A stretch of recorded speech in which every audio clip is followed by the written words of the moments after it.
Hello students, good morning. मैं आपकी science teacher Shweta ma'am. बच्चों, पिछले वीडियो में हमने पढ़ा था रिप्रोडक्शन क्लास 10th का chapter 7 how do organism reproduce. इसमें हमने पिछले वीडियो में पूरा पढ़ लिया था फ्लावरिंग प्लांट्स का में कैसा इसका एलएस स्ट्रक्चर देख लिया हमने, male reproductive part, female reproductive part, किस तरीके से पॉलिनेशन होता है, पॉलिनेशन कितने टाइप्स का होता है, फर्टिलाइजेशन कैसे होता है और आफ्टर फर्टिलाइजेशन क्या होता है, वो सारी चीज़ें हमने देख ली थी।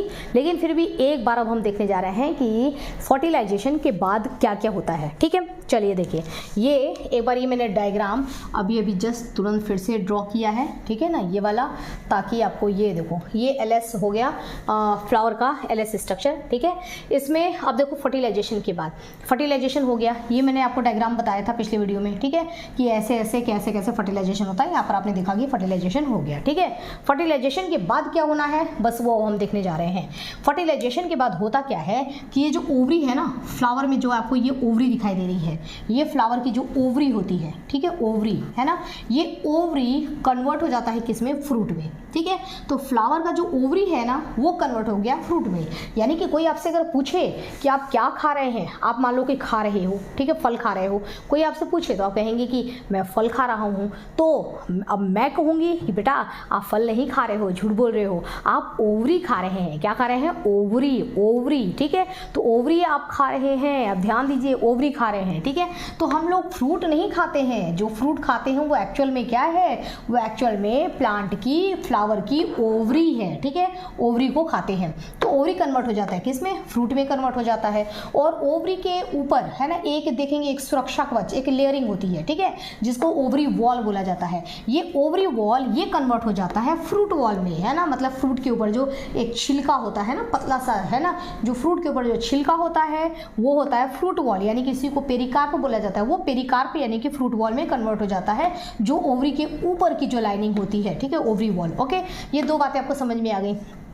अब देखो, ओवरी के अंदर हमने क्या देखा था कि ओवरी के अंदर ये ओव्यूल है। ओव्यूल क्या है, ये पूरा पोर्शन, ये वाला यहाँ से लेकर के और ये ब्लैक वाला पूरा पोर्शन आपको दिखाई दे रहा है ना, ये पूरा क्या है, इसको हम बोलते हैं ओव्यूल। ये जो ओव्यूल होता है ना, ये कन्वर्ट हो जाता है किसमें, सीड में। सीड यानी कि बीज है, फल के अंदर जो बीज होते हैं ना, वो ओव्यूल होते हैं। तो एक ये तो मैंने बड़ा जूम करके बनाया था, अदरवाइज ओव्यूल छोटे छोटे बहुत सारे ओव्यूल होते हैं। कहाँ, इस ओवरी के अंदर। तो ओवरी के अंदर बहुत सारे ओव्यूल होते हैं, इसीलिए ओवरी के अंदर आपको बहुत सारे सीड्स देखने के लिए मिलते हैं। जिस ओवरी में एक ही ओव्यूल होगा, वहां पर केवल आपको एक ही सीड दिखाई देगा। ठीक है, तो ये कन्वर्ट हो जाता है, ये ब्लैक वाला जो है ना, ये कन्वर्ट हो जाता है किसमें, ओव्यूल में, यानी कि सीड में। ओके, अब देखो उसके बाद अब हम इधर आ जाते हैं। फर्टिलाइजेशन हुआ तो ये आपने देखा था, एम्ब्रियो सैक के बारे में देखा था ना, इसके अंदर ये एम्ब्रियो सैक होता है ना, एम्ब्रियो सैक। इस एम्ब्रियो सैक के अंदर ही तो पूरा फर्टिलाइजेशन हुआ था, फर्टिलाइजेशन कार्यक्रम। तो ये जो एम्ब्रियो सैक है, इस एम्ब्रियो सैक में आपने देखा था कि 2n और n है ना, ये दो सेल होते हैं। मतलब ये n क्या है, मेल गैमेट है। ये मेल गैमेट आकर के 2n के साथ फर्टिलाइजेशन करता है और बनाता है 3n। ये जो 3n बना ना, यहाँ पर एक सेल बन गया, ये 3n। ठीक है, 2n और प्लस n ये आपस में मिक्सअप होकर के एक सेल बन गया, एक सेल, ओनली वन सेल। और ये वन सेल में कितने न्यूक्लियस है, इस वन सेल में आप पाए जा रहे हैं 3n न्यूक्लियस। ठीक है, मतलब 3n वाला क्रोमोसोम ये बन गया। ठीक है, ट्रिपल फ्यूजन। अब ये बाद में बड़ा होकर के क्या बनेगा, तो ये बाद में बड़ा होकर के एंडोस्पर्म बनेगा। क्या बनेगा, एंडोस्पर्म। एंडोस्पर्म का क्या मतलब होता है, तो एंडोस्पर्म का मतलब होता है कि अगर ये एक सीड है, तो एंडोस्पर्म का मतलब होता है कि ये पूरा इस सीड के अंदर भोजन बनाएगा। भोजन, आप मूंगफली खाते हैं, मूंगफली का पूरा अंदर से खाली रहता है क्या, मूंगफली का दाना नहीं, पूरा अंदर से सॉलिड होता है ना, भरा होता है ना, तो वो उसके अंदर क्या है, वो क्या भरा हुआ है, जो भरा हुआ है वो वही है, क्या है, एंडोस्पर्म। ओके, आपने चना खाया तो चना को आप खोलेंगे तो वो अंदर से क्या पूरा खोखला रहता है, नहीं, पूरा उसके अंदर भरा रहता है। जो मटेरियल भरा रहता है, जो आप खाते हैं, वो मटेरियल ही तो खाते हैं। वो क्या है, वो होता है एंडोस्पर्म। ठीक है, एंडोस्पर्म एक्चुअल में क्या होता है, फूड फॉर एम्ब्रियो। इसके अंदर एक एम्ब्रियो है, उस एम्ब्रियो के लिए भोजन की व्यवस्था की जाती है, ताकि बाहर, अभी आगे हम देखेंगे ना, ताकि वो जो है उस भोजन से वो एम्ब्रियो जिंदा रह सके। ठीक है, उसके बारे में में अभी देखेंगे। ओके, अब देखो, अब यहाँ पर ये मेल गैमेट इस फीमेल गैमेट के साथ फर्टिलाइजेशन किया। ये जो फर्टिलाइजेशन किया, इस फर्टिलाइजेशन से इसने क्या बनाया था? इसने बनाया था जाइगोट। जाइगोट के अंदर कितने न्यूक्लियस थे? 2n, मतलब न्यूक्लियस नहीं, जाइगोट के अंदर नंबर ऑफ क्रोमोसोम कितना था? 2n था। देखो ये जाइगोट बना और जाइगोट में नंबर ऑफ क्रोमोसोम 2n था। ठीक है, अब ये जो जाइगोट बना, ये बाद में क्या बनेगा? यही बाद में बनेगा एम्ब्रियो। ये तो मैंने आपको पिछले वीडियो में बताया था कि जाइगोट कैसे एम्ब्रियो बनता है। तो ये डिवीजन सेल डिवीजन करके ये बना लेगा एम्ब्रियो। एम्ब्रियो मतलब क्या? एम्ब्रियो मतलब आगे नया फ्यूचर में आने वाले प्लांट्स की आत्मा। ठीक है, तो वो आत्मा बनी है। वो आत्मा कहाँ है? वो सारी आत्मा इसी के अंदर है। ठीक है, ये तो पूरा बन गया हमारा। देखो ये पूरा एक सीड है। ठीक है, इस सीड के अंदर में आप क्या देख रहे हैं? इस सीड के अंदर में आपको क्या दिख रहा है कि देखो ये बन गया पूरा सीड। ठीक है, ये पूरा सीड है। ठीक है, ये पूरा इसके ऊपर ये सीड कोट, मतलब उसके सीड के ऊपर कवरिंग होती है ना, ये पूरा ये सब कवरिंग बना लेते हैं। अंदर ये हमारा रहता है सीड। ठीक है, अब जो ये सीड है, इस सीड में जो ये 2n है, एम्ब्रियो जो है वो देखो, उस एम्ब्रियो को मैं यहाँ रेड से बना रही हूँ। देखो ये एम्ब्रियो, मान लो कि ये एम्ब्रियो है। ठीक है, ये एम्ब्रियो है, सपोज करो ये रहा एम्ब्रियो। तो ये एम्ब्रियो है और ये 2n एम्ब्रियो है, यही इसकी आत्मा है। ठीक है, और ये पूरा सीड है, ये पूरा सीड है। ये जो ब्लैक ब्लैक आपको दिखाई दे रहा है ना, ये सब इस सीड की कवरिंग बन जाते हैं। कवरिंग, सीड के ऊपर छिलका भी होता है ना बेटा, तो कवरिंग, इसके ऊपर ये पूरा छिलका बन लेते हैं ताकि ये सीड को सुरक्षा दे सके। ठीक है, ये हो गया। ये पूरा इस तरीके से बीज तैयार हो जाता है। ये आत्मा है। इस आत्मा को जब समय आएगा कि अब हमको मतलब अब भोजन तैयार करना चाहिए। ठीक है, मतलब अब मैं कुछ काम करने जा रहा हूँ। जब ये बोलता है कि अब मैं कुछ काम करना चाहता हूँ, तो उस काम करने के लिए मुझे एनर्जी, मुझे खाने की जरूरत है। तो ये एंडोस्पर्म कहता है कि इतना सारा मैंने खाना रखा है ना, सब आपके लिए ही है गुरुदेव, खाइए। ठीक है, जब ये इसका काम कब लगेगा? जब आप इस बीज को, इस सीड को लेकर के जब आप इसको मिट्टी के अंदर सो कर देते हैं। ठीक है, देखो इस सीड को जब आपने मिट्टी के अंदर सो कर दिया, मिट्टी के अंदर बो दिया है। ठीक है, ये पूरा अंदर मिट्टी है ना, मिट्टी के अंदर बो देते हैं, तो क्या होता है कि अब ये जो एम्ब्रियो था, वो एम्ब्रियो आपको दिख रहा है ना, अब वो एम्ब्रियो कहता है कि भाई समय आ गया है कि मैं काम करूं, तो उस काम करने के लिए मुझे भोजन की जरूरत होगी। ठीक है, तो एंडोस्पर्म कहता है कि इतना भोजन है, आप भोजन खाइए। ठीक है, इसको, इस भोजन को खाने लायक, ये तो काफ़ी सॉलिड है, ये कैसे खाएगा? तो इसको खाने लायक बना करके इनको प्रोवाइड करता जाता है कि लो आप खाओ और आप अपने काम पे लग जाओ। ठीक है, तो ये उसको खाएंगे और खा के ये काम पे लग जाते हैं। और क्या काम करते हैं? ये ऊपर की तरफ है ना, ऊपर की तरफ ग्रो करेंगे और ये क्या बनाएंगे? ऊपर की तरफ ऐसे ऐसे अंकुरित। अब देखो प्लांट जो है ना धीरे धीरे जर्मिनेट हो रहा है, ऊपर की तरफ है ये ऐसे, ये अंकुरित होकर के ये बनाएंगे ऊपर का सिस्टम। ठीक है, ग्राउंड से ये अप जाएगा और नीचे की तरफ भी ये ग्रो होंगे। नीचे की तरफ यहाँ से ग्रो होकर के ये बनाएंगे क्या? इसको जमीन के अंदर रूट बनाएंगे। ठीक है, जब तक ये बनेगा और ये बनेगा, उतने टाइम तक जब तक ये बन रहा है ना, जब तक पत्तियां बन नहीं जाती, जब तक फोटोसिंथेसिस स्टार्ट नहीं हो जाता, तब तक के भोजन की व्यवस्था यहाँ पर होती है। जैसे जैसे ये भोजन खाते जाएंगे, खत्म होते जाएंगे, खत्म होते जाएंगे, खत्म होते जाएंगे, पूरा भोजन जब तक खत्म होगा ना, तब तक तो ये लीफ जो है ये फोटोसिंथेसिस करना स्टार्ट कर देगा, है ना। ये लीफ अब ये शुरू कर देगा क्या? फोटोसिंथेसिस। फोटोसिंथेसिस स्टार्ट कर देगा। लो भाई, अब तो फोटोसिंथेसिस होने लगा, प्लांट को भोजन अपने आप मिल रहा है। ठीक है, भोजन मिलने लगेगा, ये धीरे धीरे बड़ा होने लगेगा और यही सीड क्या करेगा? एक ये नए प्लांट को, पहले तो एक नया प्लांट बनेगा और फिर ये नया प्लांट धीरे धीरे क्या होगा? नया प्लांट पहले बनेगा और फिर ये नया प्लांट धीरे धीरे बड़ा होते होते ये क्या बनेगा? ये जो है ये कन्वर्ट हो जाता है ट्री में। तो देखिए, आप देखिए ये यहाँ से और धीरे धीरे ये कन्वर्ट हो गया। तो ये सीड क्या कर रहा है? यहाँ पे जर्मिनेट कर रहा है। सीड क्या कर रहा है? यहाँ पर सीड का क्या हो रहा है बेटा? जर्मिनेशन। ठीक है, हम क्या बोलेंगे इसको?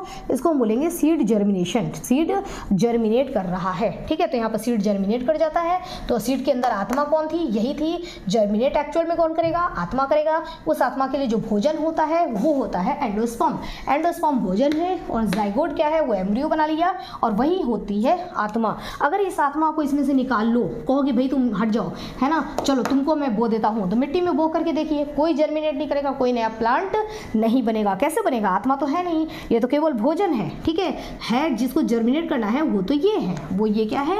ये है हमारा एम्ब्रियो, है ना, ये है हमारा एम्ब्रियो। और इसके अंदर जो ये खाना भरा हुआ है, एक्चुअल में ये क्या है? ये है एंडोस्पर्म, है ना। ये क्या है? खाना है, ये एंडोस्पर्म है। ओके, इतनी बात समझ में आ गई कि फर्टिलाइजेशन के बाद क्या होता है। अब और पूछिए आप, आपको और भी पूछेंगे कि भाई ये तो फल बन गया है ना, इतनी बात अंदर की कहानी तो समझ में आ गई, इसके ऊपर की कहानी, इसके ऊपर की ये इनका क्या होता है, ठीक है, और इनका क्या होता है, सेपल पेटल, है ना। तो बेटा देखो अब मैं आपको बता रही हूँ, सब डीजनरेट हो जाते हैं, मतलब सब के सब क्या हो जाएंगे, खत्म हो जाएंगे, डीजनरेट हो जाएंगे। कौन, ये सेपल से पूछो तो सेपल क्या हो जाएगा, डीजनरेट, एक जगह लिख रही हूँ मैं, ठीक है, ये क्या हो जाएगा, ये डी जनरेट, ठीक है, मतलब खत्म हो जाएगा, इसको हटा दिया जाएगा कि अब तुम्हारी जरूरत नहीं है, फर्टिलाइजेशन होना था, जो हो गया, फल बनना था, जो बन गया, धीरे धीरे फल बड़ा होगा, धीरे धीरे फल पकेगा, उसके अंदर बीज बनेंगे, सीड बनेंगे, और हमारी नई स्पीसीज तैयार हो चुकी है, अब हमको इन सब की जरूरत नहीं है। तो सेपल डीजनरेट, ठीक है। अब पूछा जाएगा ये फिलामेंट एंथर, ये पूछता है कि हमारा कोई काम है क्या, तो फिलामेंट को हम बोलते हैं कि तुम भी हो जाओ डीजनरेट, कोई काम नहीं है। एंथर कहता है मेरा कोई काम, तुम्हारा भी कोई काम नहीं है, काम तुम्हारा भी खत्म हो गया, तुम भी डीजनरेट हो जाओ। सेपल कहता है कि मैं तो इंसेक्ट्स को अट्रैक्ट करता था ना, अभी मेरा कोई काम है क्या, अरे भाई खत्म, है ना, सारी कहानी खत्म हो गई, फर्टिलाइजेशन हो गया, जिसके लिए हम सब करते थे वो तो हो गया, ठीक है, सब खत्म हो जाओ। ये सेपल खत्म, पेटल खत्म, फिलामेंट खत्म, एंथर खत्म। ये स्टिग्मा पूछता है और मैं, अरे तू भी खत्म हो जा, ठीक है, तेरा भी कोई काम नहीं है। स्टाइल कहता है मैं, अरे तेरा काम भी खत्म, ओवरी, है ना, मतलब ओवर हो गया, तेरा भी काम डन। तो सब क्या हो जाएंगे, सब डीजनरेट हो जाएंगे। तो जनरेट कौन होगा, जनरेट केवल और केवल ये ओवरी होता है ना, ये बन गया फ्रूट, और फ्रूट के अंदर बन जाते हैं सीड्स, ठीक है, फल के अंदर सीड बन गया, बाकी सबका काम तमाम सब खत्म हो जाओ, सब डीजनरेट। ओके, तो फर्टिलाइजेशन के बाद क्या क्या होता है समझ में आ गया आपको। अब कोई आपसे पूछेगा कि बेटा क्या खाते हो आप, है ना, फल खाते हो या क्या खाते हो, तो आप क्या बोलेंगे, हम लोग प्लांट्स की ओवरी खाते हैं, ओवरी, ठीक है, ओवरी खा रहे हैं। अब वो ओवरी जिसमें कन्वर्ट हो रही है, आप उसको फ्रूट कहेंगे या आप उसको वेजिटेबल कहेंगे, ये आपकी मर्जी है कि आप उसको फ्रूट बोल रहे हैं या वेजिटेबल बोल रहे हैं। प्लांट के लिए तो सारे फल ही हैं, प्लांट के लिए सब फल है, ठीक है। आप वो सबको कहता है कि ये मैंने इतने अच्छे से बनाया है, ये सारे फ्रूट है, फर्टिलाइजेशन किया, इतना सारा काम किया, सब फ्रूट है। इससे पूछो कि गोभी क्या है, कहता है फ्रूट है ना, ये तो कहता है फ्रूट है। आपने बोला और पत्ता गोभी, है ना, जो कैबेज होता है वो क्या है, ये कहता है फ्रूट है। आपने प्लांट से पूछा भिंडी, ये जो तुमने भिंडी बनाई ये क्या है, ये कहता है फ्रूट है। तो तुमने पूछा कि और मैंगो, फिर मैंगो क्या है, जब भिंडी फ्रूट है, जब गोभी फ्रूट है, तो फिर ये मैंगो क्या है, तो कहता है मैंगो भी फ्रूट है ना। तो इसके लिए प्लांट के लिए सब फ्रूट है। आप अपने हिसाब से उसको आपने अपनी मर्जी से अपनी सुविधा अनुसार उसको डिवाइड कर दिया कि हम तेरे को फ्रूट बोलेंगे, हम तेरे को वेजिटेबल बोलेंगे, है ना, हम तुमको फ्रूट बोलेंगे, तुमको वेजिटेबल बोलेंगे। तुमको हम फास्ट में जब हम व्रत रहेंगे तो तुमको हम खाएंगे, और तुम वेजिटेबल हो जब व्रत रहेंगे तो हम तुमको नहीं खाएंगे, ठीक है। तो ये हमने अपनी मर्जी से उसको डिवाइड कर रखा है। अदरवाइज प्लांट के लिए सब इक्वल है, एक मेथड से सब बन रहे हैं, और सबको हम क्या बोलेंगे, एक ही मेथड नहीं होता है, मेथड अलग अलग भी होते हैं। पार्थेनोकार्पी आपने सुना होगा, अलग अलग मेथड भी होते हैं, लेकिन फर्टिलाइजेशन करके अगर पूरे प्रोसेस से गुजरते हैं तो इस तरीके से बनता है, ठीक है। तो जो हम फल खाते हैं वो क्या खाते हैं, ओवरी खाते हैं, ठीक है। तो चलो बच्चों, यहाँ तक हमने ये पूरा टॉपिक हमारा कंप्लीट हो गया। अब बचा है रिप्रोडक्शन इन ह्यूमन, बस ये टॉपिक ही केवल बचा हुआ है। नेक्स्ट वीडियो में ये हम स्टार्ट कर देंगे। अभी आप इसको पूरा एक बार ये देख लो, ठीक है, ये कुछ पिक्चर्स आप देख लो।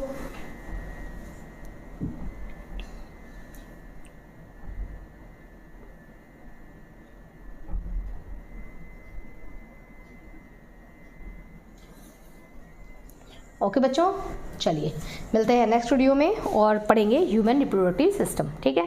तब तक के लिए स्टडी करते रहिए। Okay, have a nice day.